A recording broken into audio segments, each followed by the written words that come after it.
Can you guys hear me? Yeah. Yep. Here.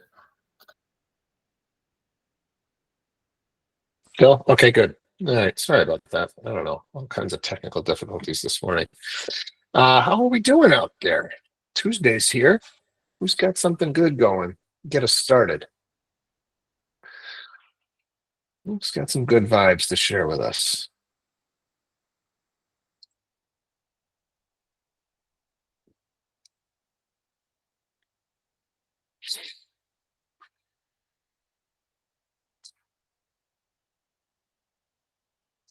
I will share. I've got finally some cold weather. I invested in a outdoor hockey rink, which is interesting investment considering all this global warming stuff going on. We've had some couple of tough seasons so far, but all of a sudden we got a nice little cold stretch here, and I think we'll be skating out there by tomorrow. So I am pretty pumped about that. So I don't necessarily love the cold weather, but we can get a little outdoor back rink. That puts a smile on my son's face, and I'm a happy camper. So I'm happy. Let's talk some real estate. What do you guys have going on out there? I know we are, for December, seem to be putting together deals at a pretty high clip given this time of year and what we typically see. So I am expecting a really solid December. I think it's going to carry right through to January. So just curious what you guys are seeing, what you're doing. Hopefully you are not in some sort of a holiday lull. What do we have?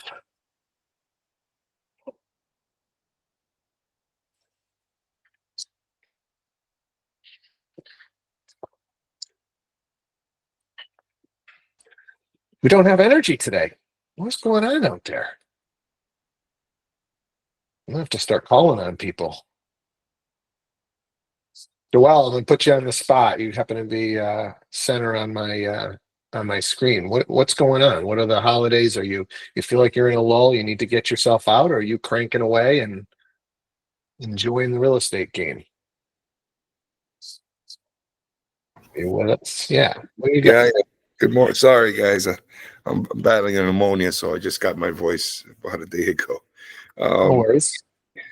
Talk to Yeah, me. well, as a new agent, I've been, chipping away and just looking forward to getting my first deal done. I've been working on a follow-up boss and, really taking what you guys have said in the meetings to stride here and try to be as proactive as I can. I was able actually I know we talked about, the things to do when winterizing a home yesterday. So I actually jumped on afterwards and did a quick post that I'm very new at this whole Instagram stuff, but I threw something out there, just to see if someone was interested in it. And I had a call with someone that I know, personal person from my sphere, about a house. And I actually touched on the point of, hey, we're going to be going in winter, and these are the things that you want to look at. So although I haven't sold anything yet, it's expected. I'm new, but it's definitely promising, and I'm looking forward to 2025. Awesome, man. Did you make a post? Did you put it in your stories? What'd you do? I made a post, and I think it became a reel because it had some kind of automation to it, and that's what I did. Right, I want to share something with you guys because what Joel's doing here, even though he's new, I think it's really, really important that we are putting this stuff out there. Just if you pick up a little bit of knowledge on this call, just throw up a story. And try and start to utilize the questions feature. Like you can do like a little bit of a poll. So I'm just going to share something that I saw from. Actually, I think I saw from Jason Pantana. So Jason is kind of Tom Ferry's marketing guy. And I thought this was a good little share on how to utilize your stories. Play this for you. Out of the attention. He's using the stories feature and he's getting 20 people who, and I'm looking at more of these. Like this one here says, feeling overwhelmed with the idea of having to sell your current home to buy one next year. That was one of your other stories. And then the options were stressed, please help. Not stressed, but can you help? I'm looking to buy my first home. Can you help? Do you also help with rentals too? And so the way you're just organizing and segmenting these leads is really remarkable, so that you know how to exactly follow up with them. But what I'm hearing is story every week. You're getting about 20 responses. You're replying to all of them individually. You're not going to like hit them over and over again because you don't want to get reported as spam, which is wise. And you're trying to get them off the platform into first party data ASAP. So emails, phone numbers, calls, Calendly links to get consultations through Zoom, whatever it takes to get these people into action. Right. So I hope we're following what Jason's saying here, right? So this, obviously when he says stories once a week, he's probably just talking, you could post on your story every single day, no problem. But we're talking about a real estate related poll that you can throw out there to just try and segment the group of people that you have. See who is actually responding to those polls, but throw some questions out there. And if you're not sure what questions to throw out there on your story, utilize ChatGPT. Hey, I'm a real estate agent. Be very specific. I'm in New England. I'm in whatever market you're in. I'm looking for a couple of different polls that I could put out into my network to just kind of segment and see what people are thinking for 2025. I think we've got the election behind us, and all of the real estate data looks pretty positive as far as where we're going for 2025. But if you're not engaging and starting the conversations, so I love the fact that you got out of your comfort zone. Anybody else on the call, throw up a story, do a poll that you want to just share how it worked, what you did. What do we got? These are the little things that on the daily, right? We should have reminders or something that we're posting this stuff.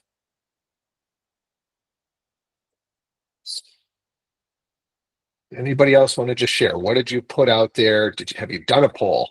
Right. So Joel, I don't know if you've ever done a poll before. I would say that's the next thing, right?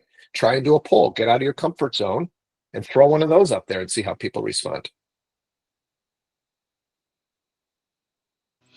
And Joel, if you're looking for what to put into the poll, use some of the AI apps. So like use Perplexity or ChatGPT and basically just tell it, hey, I'm looking to, use a poll for social media to engage my followers that may be interested in XYZ. What are some of the poll questions that I can ask? And then just take it right from there. You don't have to make this stuff up on your own. You can find it.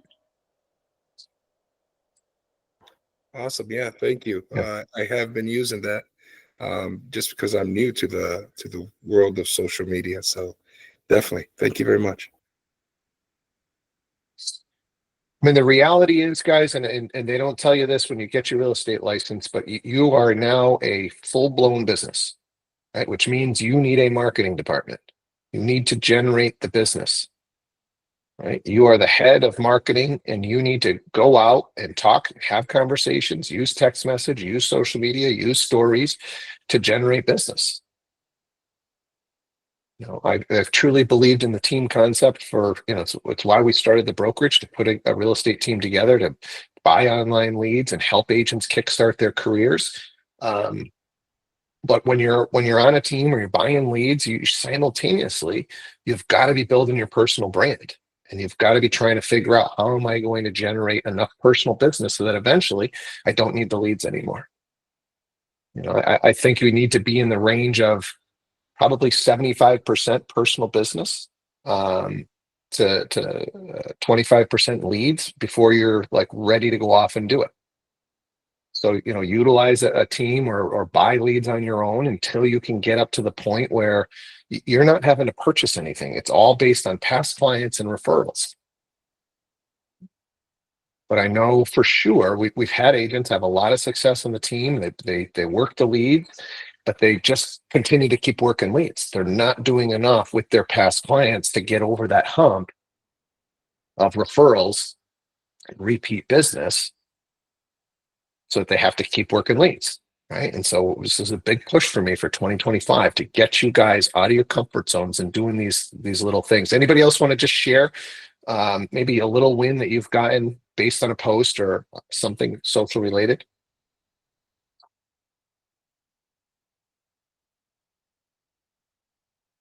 Robin. So I made my first social media post 6 days ago. And I had a friend comment and tell me she was ready. And I had someone who works on mortgage loans. So he told me that he would want to discuss partnership. So I thought that was pretty cool. Yeah, look, I think, having partnerships, having people that can offset some of the marketing is really important in trying to grow your business. Just make sure that you've got somebody that can get the job done on the mortgage side. So, there's a lot of people out there in the mortgage business and a lot of people that are going to say that they're going to do some co-marketing and say that they're going to support you. Just make sure that, we're upfront with these people on how this is going to work and what I'm going to do and what you're going to do, and build a good relationship, because we need partners in this business, whether it's home inspectors or lenders or attorneys or contractors, right? But we need people we can count on that are going to get the job done. So awesome job 6 days ago. Got that first post out. From there, it's how do we get a post up every single day? Right? Real estate related or not. And you got to be careful. We've heard it on this call before. If you're just going to post real estate all the time, I think people are going to not follow you. So there's got to be a little bit of personal, a little bit of business, a little bit of real estate, to make it a little bit more engaging, and you want people to want to follow you and see what the heck's going on in Robin's world. So cool. KB. Yeah, I just wanted to make a quick point in regards to partnerships and things like that. So one thing that I want you guys to be aware of is, if you have a list of people that you refer out to, and you have multiple people that you're referring out for inspectors or lenders or whatever, that's totally fine. But as soon as you have a partnership agreement or you're getting something in return, whether they're giving you marketing dollars or they're helping you build your client base, you do have to make sure that you have some sort of an agreement in writing, some sort of an affiliated business disclosure that basically says that you guys have a working agreement. So just be careful with those things. If you're working with a specific lender and they're going to give you money toward marketing, or they're going to pay for leads, or they're going to do something, there's legal stuff that has to happen behind the scenes. So you definitely want to make sure that before you're going into an agreement like that, you have a conversation with someone. And to stay compliant with RESPA, your clients need to then sign that, right? Because where you can get yourself into trouble is you've got an agreement, you're receiving marketing dollars, you don't notify the client utilizes that service, has a bad experience, finds out you were getting money in return and didn't disclose it, right? Now you can get yourself into some trouble. So if you're going to do it, everything's got to be disclosed. Use that affiliated business disclosure to do it. And then make sure that in order to stay RESPA compliant, you have to spend 50% of the money on any marketing that you're doing. So if you're going to run, some sort of a social media ad, it needs to be co-branded. And you guys each would need to pitch in the same amount of money in order to do that. Right. So they can't pay for the whole thing and put their logo on it. It's got to be a 50-50 split when you're doing co-marketing stuff.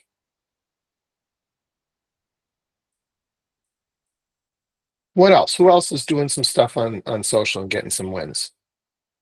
Anybody else get, a first post out, or, hey, it's my first story, or it's my first poll, or it's my first anything that just share, and how did it go?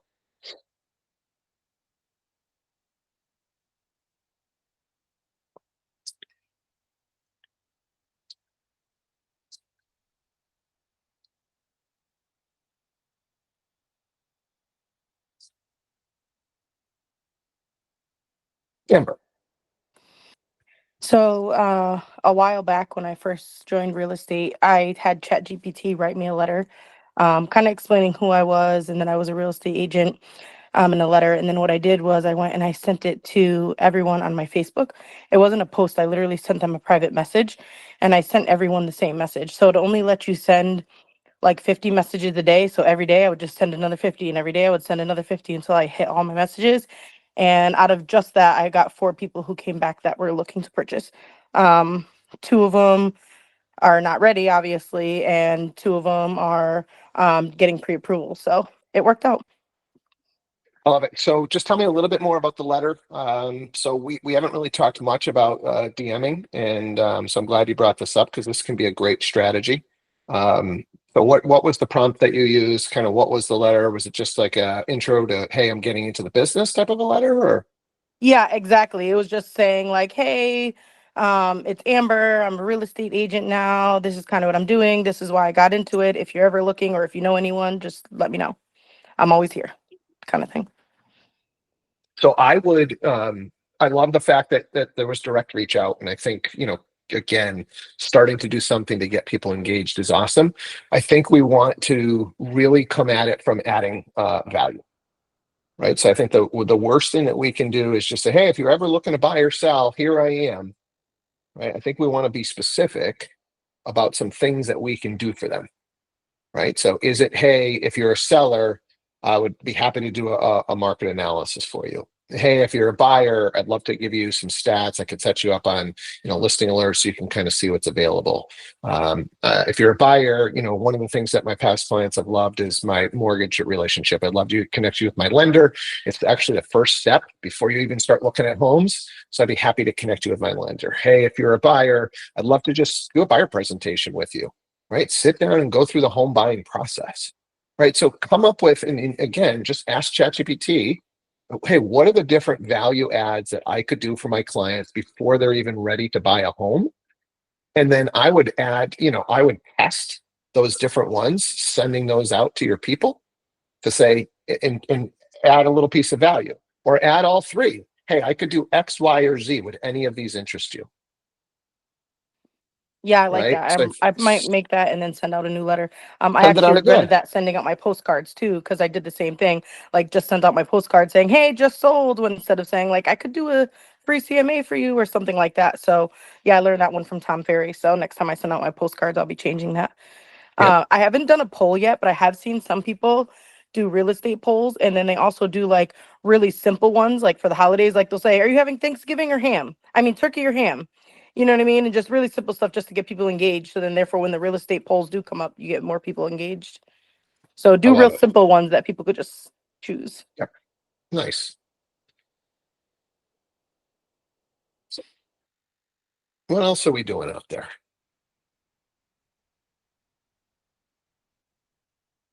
I would say the other thing is if you're still uncomfortable, because I've been trying to drive this home for the past probably a week or two now, just get on there and look at other people's stuff.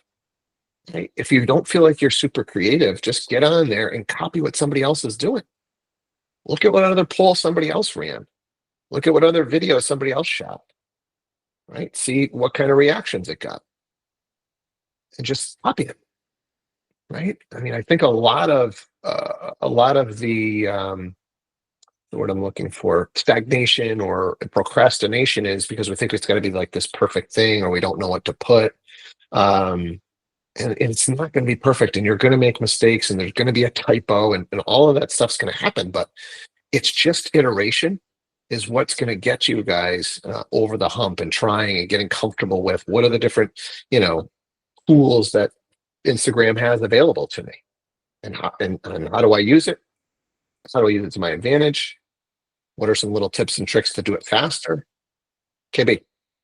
Yeah, I think just a couple tips and tricks that I've kind of learned over the years of, assistantly and Christina Damian, people that are really savvy with social media, is taking advantage of certain things that are available specifically on Instagram, like trending music. So if you're going to do some sort of a video, taking one of the tracks that's trending and using that, because it will increase your views. And then the other thing is if you're going to just post on your walls, using automations or little stickers and stuff that move, because apparently that algorithm picks up anything that's moving and it bumps it to the top of the feed. So those, I think, are the two biggest ones that I've learned over the past couple of years that really help engagement. So I figured I'd share. Awesome. Love it. All right. Anything going on real estate related wise to get off of the kind of social topic? What's going on in your deals? What are you getting them the objections when you're talking to clients? Are you getting the hey, it's the holidays. I'm waiting till after the holidays. What are we hearing when we're getting into conversation?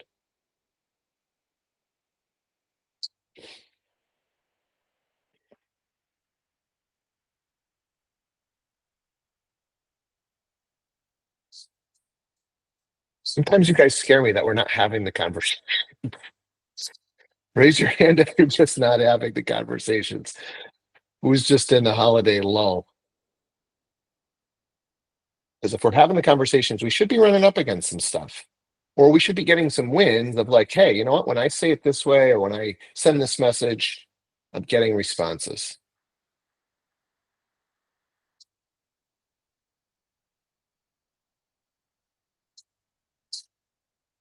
Guys are making me nervous. Let me share a little something that I saw from Tom. So Tom had a gentleman out named Rory Vaden at the last team retreat that I went to. And Rory has kind of become the personal brand guru. He's actually got like a full-blown year-long coaching program that you can get in to build your personal brand. And I really believe personal brand is all we have as agents. But I thought it was interesting to hear Rory's take on what personal brand really means, because I think agents in particular are confused. So let me play this clip for you from Rory, because I think he nails it.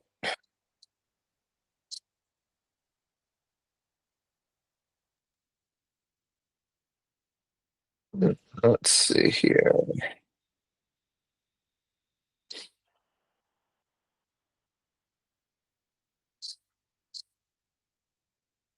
Elements of building that personal brand. Understanding what a personal brand is. Yes. Because everybody's mind jumps to logos, fonts, Photo. colors, photos. Yeah. Also, they'll think, oh, social media or like TikTok, or that means you have to start a podcast or Yes. YouTube. Yeah. Doesn't mean any of that. No. Here's how we define it. Personal branding is simply the digitization of reputation. Yes. That's it. Say that again. The digitization of your reputation. Yeah.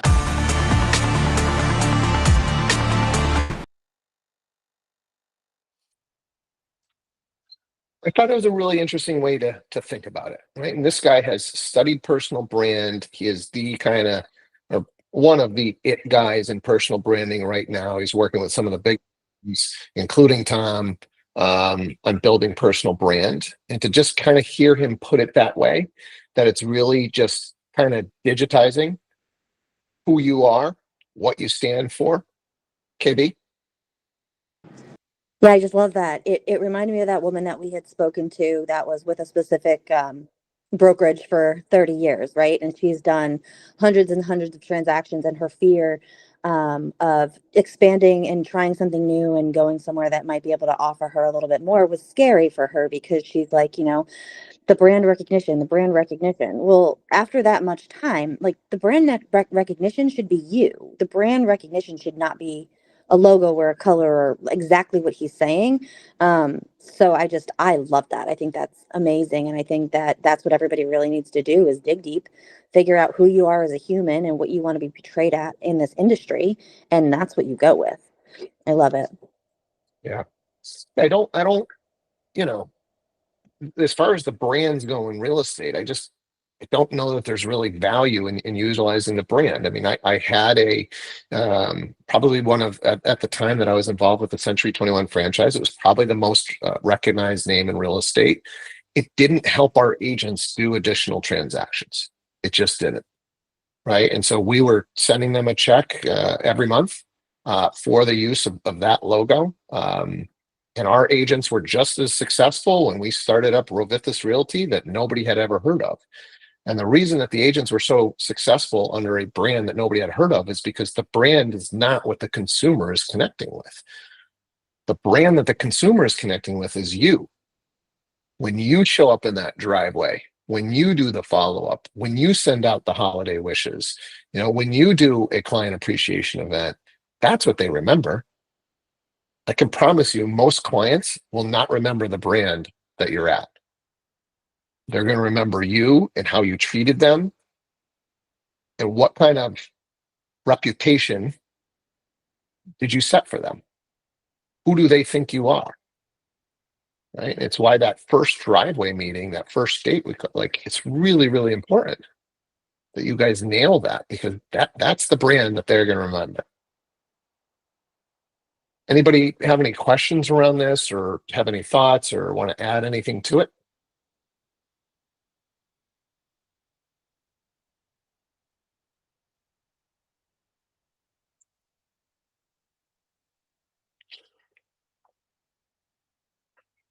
Well, Yeah, I think you got it right. When you're meeting someone the first time, in my prior experiences, not with real estate, but with my businesses and stuff, you have 7 seconds for them to determine if you're a threat or if there's someone that they're going to let in. So you want to take time before you get out of that car, before you go into that meeting, before you meet them and open that door. If you have issues happening in your life or you got some stressors, take 2 seconds, take a deep breath, push it all out and start new, because they can really feed on what you got going on. So you want to be as opening and as welcoming as possible, because those first couple of seconds is when you really start to make that connection. And if you're guarded or you got a block in front of you, you're just not going to make it. And you're just going to sell yourself as anybody else that's trying to do the same thing. yeah, it's interesting, right? I think the easiest way to go about it is definitely just being yourself and trying to find your tribe. Um, because you don't have to, there's no show to put on, right? And so I think for the majority of people, that's probably going to be the best way to go about it. But one counter argument to that, I was at a Tom Ferry retreat, and he brought in, I forget the name of the name of the speaker, but he wrote a book regarding alter egos and how some of the top performers, whether they are singers or athletes or business people, do have an alter ego. And it is something that they turn on and they go about their business. And that's not necessarily who they are off the field, off the stage, etc. So I don't know. I'm throwing that out there just because if you don't feel like, if you feel like, hey, you know what, I'm a little bit introverted and I know I need to be extroverted in order to be successful in real estate. I need to have more conversations. I need to get outside of my comfort zone. Maybe there's an alter ego that you can throw on, right? That when it's business time, right? Yeah, I think it is an alter ego effect, you know? So I forget what is it, use like Beyonce as an example. Doesn't she have like Sasha Fierce or something is who she is? So like apparently Beyonce is like behind the scenes a little bit of a shy and reserved person. But when she gets on that stage, she's somebody else. And that really comes out and it connects with her audience. Um, he talked about Bo Jackson having that as an athlete, where just once he strapped on that helmet and got on the football field, right, he turned into Bo. KB. So, if that's the book you're talking about, The Alter Ego Effect, it's actually a book that I read a couple years ago. And for me, it was a pretty significant book for me. I don't remember who wrote it, but I have it at home. And I think that it's kind of going to sound really stupid, but like KB may have become my alter ego, right? Because like Christina Beauregard is pretty shy. She really is. Like she's not super outgoing. I remember the first time that I spoke at one of our just meetings, I felt like I actually did throw up in the bathroom afterwards. I was so nervous, right? And then I like became this other person when I got a nickname, and it gave me a sort of confidence. So this book to me is something that anyone who struggles with, especially with like public speaking, not even necessarily just, clients in general.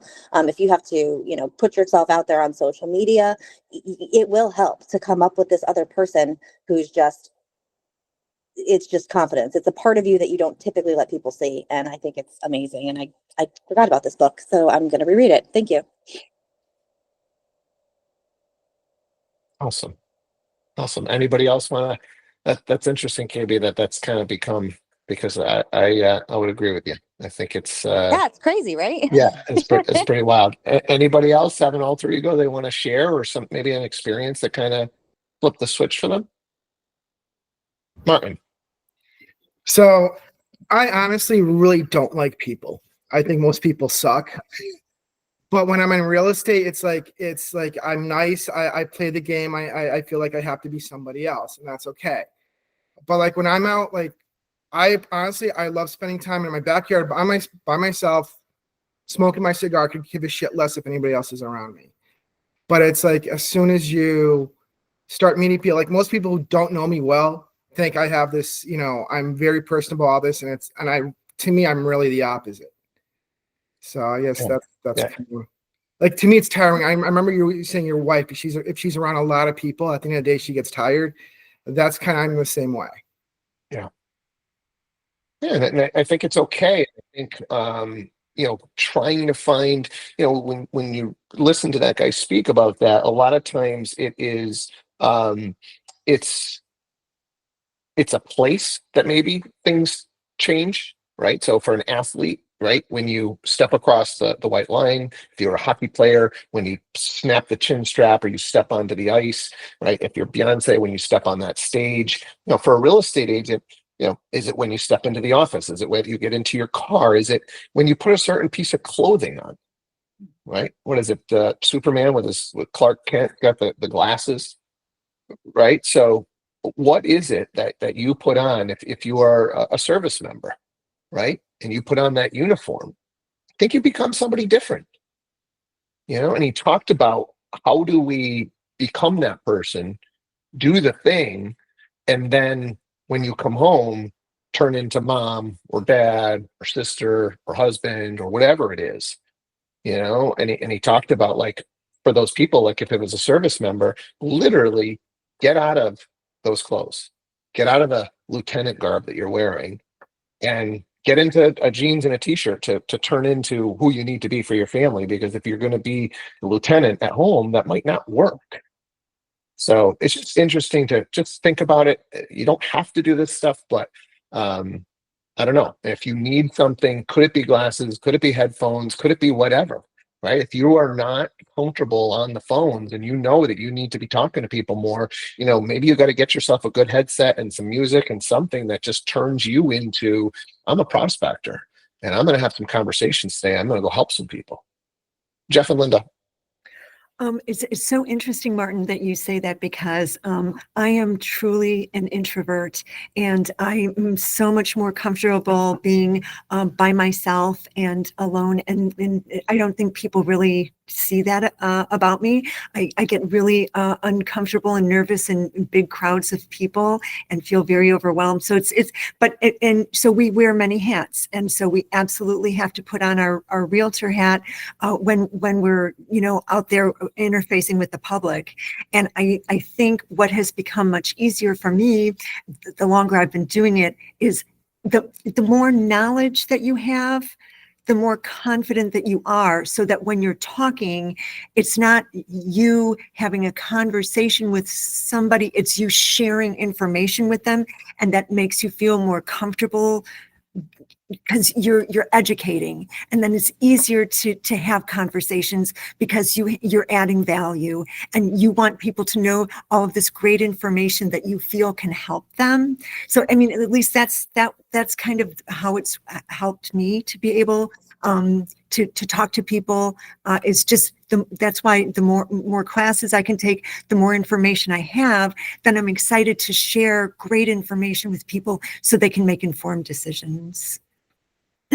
But yeah, and I struggled so much with making phone calls. It was like getting on the phone and prospecting was so hard for me that at one point I forced myself every morning. I would go do my workout, and I made a decision that I wouldn't allow myself to take a shower until I sat down and made my phone calls. So I would literally be sweating and sitting in my swamp ass, and I would not allow myself. It's like you have to earn your shower, Lobo. It was like that's what I had to do. I couldn't psych myself up enough to make the phone calls, so I literally had to sit in a pile of sweat and buy a really extra large tube of Desitin, and I had to make those phone calls until I got more comfortable. And it was just like, okay, I'm freezing. I've got the chills. I want my shower. Let's just make these phone calls. Yeah, it was great.